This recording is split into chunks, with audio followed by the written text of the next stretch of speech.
Okay, so today's video is gonna need a little bit of explanation before I get into it. So last you guys saw I was in Table Rock Lake. I came home, I then did a challenge with Mike, which was a lot of fun. Oh my God, I got one on the duck. I got one on the duck. Now I'm in Western Illinois. I've traveled again to the place that I absolutely love, like one of the main places I love in Illinois. Here's the other thing too. I'm fishing with an angler that I met up with in San Diego when we targeted micro trout. Gigantic. Unreal. Massive. I'm here with Lena. She expressed how much she wanted to fish for creek smallmouth, being that she's never fished for creek smallmouth before, and also the fact that she's never caught a smallmouth before. So I decided to invite her down here. I had like a few free days in between trips, so she came down here, and that's what we're gonna do. Tomorrow is supposed to be like really nasty, like windy, like 20-mile-per-hour winds. So I decided to maybe switch around the days. We were gonna go creek smallmouth fishing today, but now we're on the lake. Yeah, we're just kind of playing it by ear, as I always do. I had to explain it because it's pretty confusing. I know I've been jumping from spot to spot. So without further ado, let's get on the lake and hopefully, maybe, possibly catch some fish.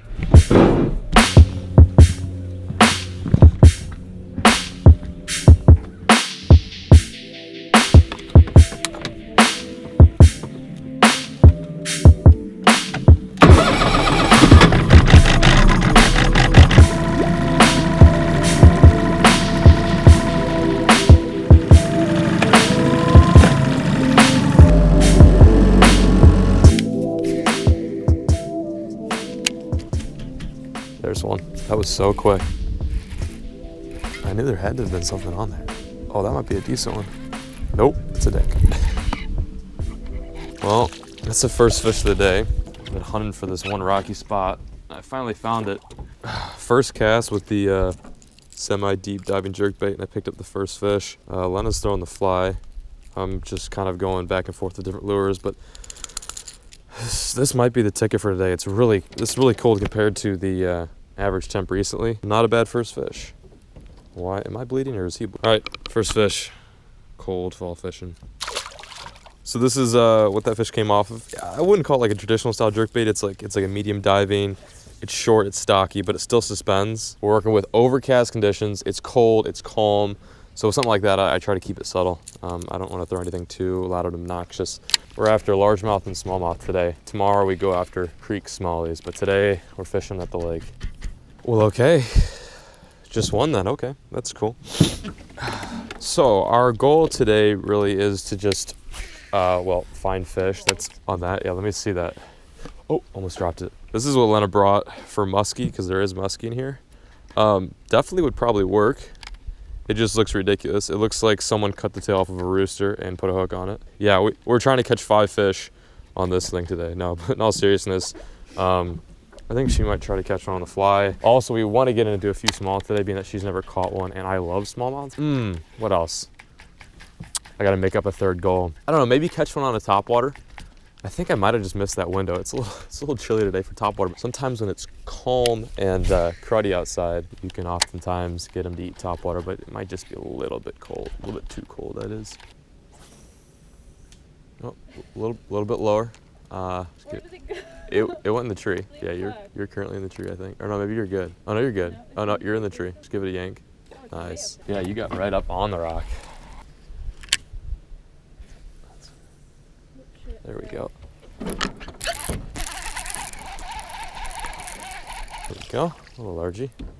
Shallow. I thought it would have been deeper than that, but I was on the wobble head. We just changed spots, like this big rock formation. It's deep here. It's like 15. That fish 8 and 5 on the way down. A little largy on the wobble head, creature bait. It's the right fish. We'll take it.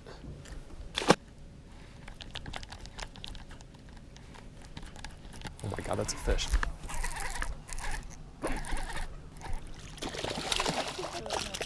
Well, we're both throwing similar presentations right now. Just picked up another one on the creature bait. Did you go? Oh, you got it? Oh, nice.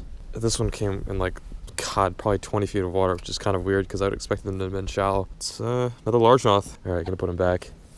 Sweet, they're eating the craw. Might have to try some boom baits here in a bit. Again, just using the wobble head. Last time I was here, it was a good technique. I almost said technique. A wobble head, and that means you got like a free moving weight on like an EWG hook. Not a bad tactic for like late fall to, or I guess late summer to early fall. Oh, oh. Just keep your line tight. Don't reel down to it. Just keep your line tight. There you go. There he is. It's a fish though. Nice. What is that? It's a largemouth. What's that? Different here. Yeah. Oh yeah, these are northern strain. Totally different species. Or totally different strain at least. Nice fish. On the shaky head. First northern bass. Sweet. So we've caught, I think, maybe 2 or 3 on the wobble head. That's another log. Or a rock. That's probably a rock. And 1 just now on the shaky head. And then there's that also random oddball that we picked up on the jerkbait. Wow, you really cranked that.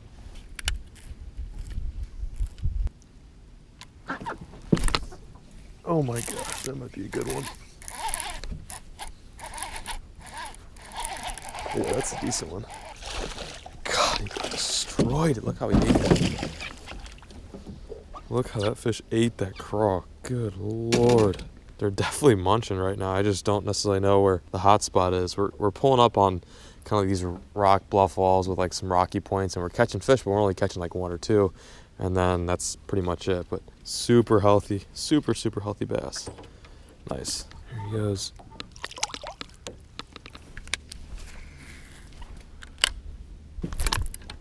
God. Switch from rock to wood, and I changed up presentation, just kind of throwing a smaller, more finesse style jig. And that's the first victim. Victim, that's such a terrible word. I guess that's the first fish. We'll just keep it simple. All right, see ya. Bite.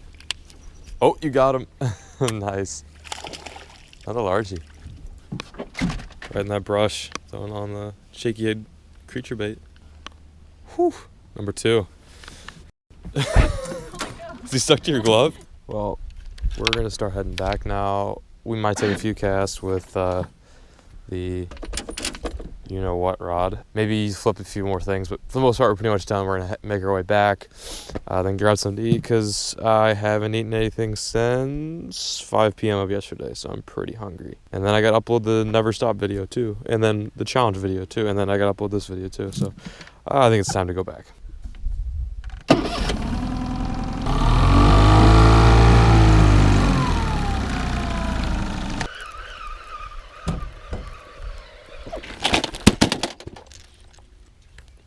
Oh, did you see that?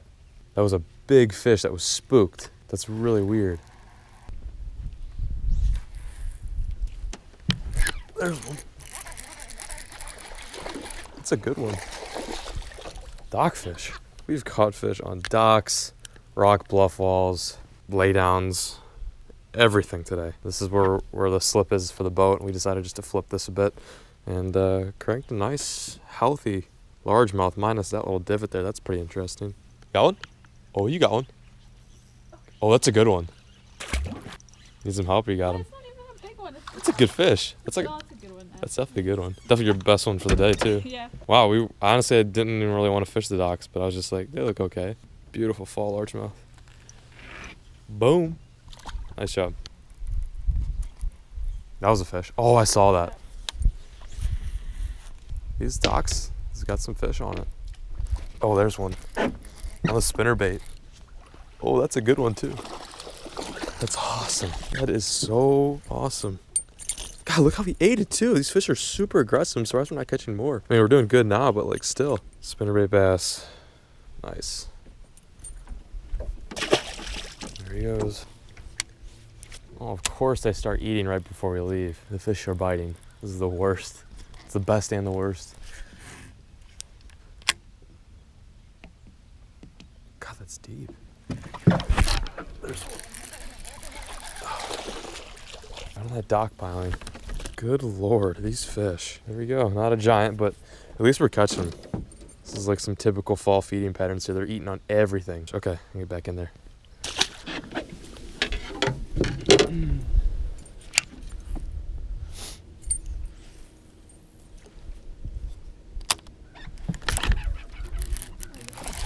God.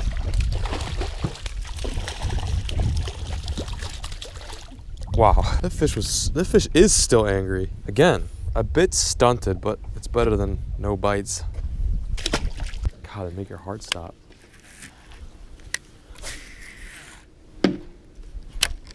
That's so awkward. The worst is when you do that, like at a private dock, and you hit someone's boat and they're there, like they're on the dock. Oh my God.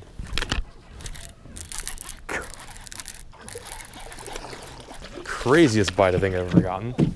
Short and stout. God, these fish are so goofy looking. Thick AF. Yeah, thick AF. Look how thick AF this fish is. Look how short AF this fish is. Solid.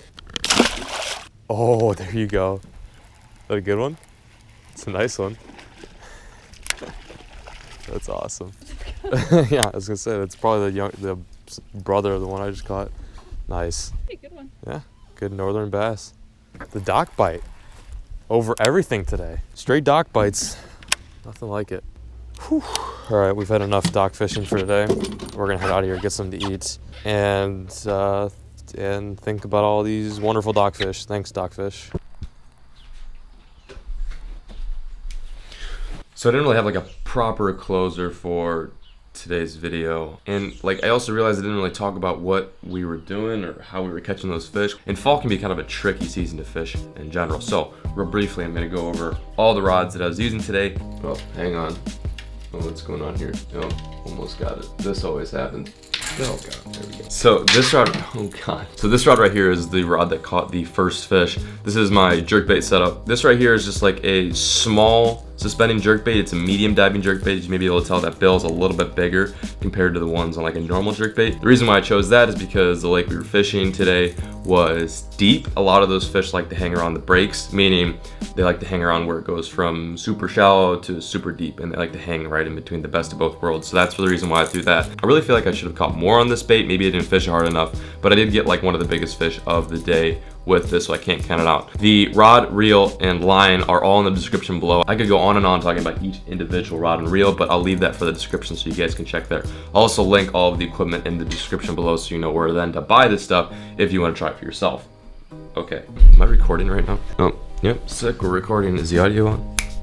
Yep, the audio's on. Okay, next rod is my, oh God, this is gonna happen all day. This is like my wobblehead jig rod. The only problem is when I picked it up and was using it, I noticed that tip insert is completely gone, meaning the thing that protects the line and keeps it from getting scratched is gone. I was about to lay into the company that makes this rod because I was like mad because it broke, but then I realized the more mature route would have been to come to my senses and say that, well, I do treat my rods pretty rough. This probably was completely my fault. But anyway, this is a 7-foot medium heavy action fast tip. This is like my main wobblehead stick, and that's the second lure I started throwing for the day. A wobblehead's a very interesting lure. It's like one of my favorite lure slash rigs of this year, especially for like late summer, early fall. All it is like a free swinging, you know, jig head design. You've got this big weight on the front that has a lot of movement, and then like a 4-aught EWG or like a 3-aught EWG, and you can put like a worm on the back of there. You can put a creature bait. In my case, I was throwing just like this subtle creature bait. Not a whole lot of action this time of year. In my opinion, you don't need a whole lot of action, just something to push a bit of water. So that was the second presentation that started to get bit. I then started to throw around the popper a bit. You guys didn't see much of that because I didn't catch anything on it. I've caught fish on small topwater hard baits in water temp that is down to like low 50s. There's really no specific time where you can stop unless unless there's, you know, ice in the lake. Then you should probably stop throwing topwater. But topwater is actually really good technique. Find some wood, find a nice like shallow grassy bank, and then just work it real slow. Let's see what came after that. Oh yeah, then we transitioned over to fishing some docks, and these docks were like really good. So then I picked up a grass jig, almost like a swim jig, but I started bouncing off the bottom like a regular jig. Again, using that same style of creature bait, pushes a little bit of water, but just enough action to get their attention. So this was like the finisher for the day. I mean, I caught probably what, 7, 5, I don't know. What I believe is there was a lot of bait that was getting pushed into that dock area around the dying grass because there was wind coming into the cut, and a little bit of jig action really put a hurting on them. And lastly, I decided to pick up the spinnerbait, mainly because spinnerbait's a staple moving bait for fall fishing. There's, you know, there's nothing too specific. I like the dirtiest and nastiest spinnerbait I can find. Whoa, I'll come back here. Always polish your blades, meaning if they look a little crusty like they do right now, you want to clean them a bit. The more shine, the better. Willow blades are good because you can move them faster. And again, I was just kind of throwing it along that floating dock, and a fish came right out from under it and grabbed it. Find a bit of shallow grass, find a bit of shallow wood, slow roll it around wood, burn it around grass, and you are golden. So those are the lures I was throwing today. Again, all the rods, reels, line will be in the description below. The things I was looking for today, and now I'm just really briefly going to go over like the main structural patterns I was going for today. At first, I started off looking for deep, steep rock bluff walls, or like rocky banks. That lasted for a bit, then it kind of died. Then I transitioned over to fishing some wood. The wood bite wasn't crazy, but I was looking for kind of those like really steep laydowns. I was looking for laydowns that I couldn't even see. All you can see is just like the base of it, and then it just goes completely into the water. Those laydowns can be really good, like super juicy, because people pass them up. They don't see the actual laydown, they just see like the stump that's on the bank, and they don't think there's anything there. But meanwhile, that laydown could come all the way out to the boat, and those ones can be really good. You just gotta have some patience when fishing them. And again, the wobble head is a good tactic for that situation. So there was that, rocky bluff walls. What else am I missing? Oh, then the docks. So when I was fishing the docks, I was kind of pitching in between like the corners of docks where there's like a bit of grass. I was catching a few off the dock, but I found that like a lot of my really good bites came when I got that jig, boom, like right under the dock. Never ever questioned a pattern this time of year. There can be some crazy patterns in the fall. Fish feed in the fall. They feed heavily, they feed on big baits, but they also feed on little baits. So just know when to balance them out. That's something to keep in mind. If you aren't fishing in the fall, you're really missing out. Wherever you are in the country right now, fall is the time to get big fish. Okay, whew. Hope you guys enjoyed that little informational segment as much as I enjoyed making it for you. What do I usually do after? Oh yeah, so thanks for watching, guys. I really appreciate it. After this, I don't know what the next trip is. I think Rob comes into town, so I'm looking forward to that. As always, keep fishing, never stop it.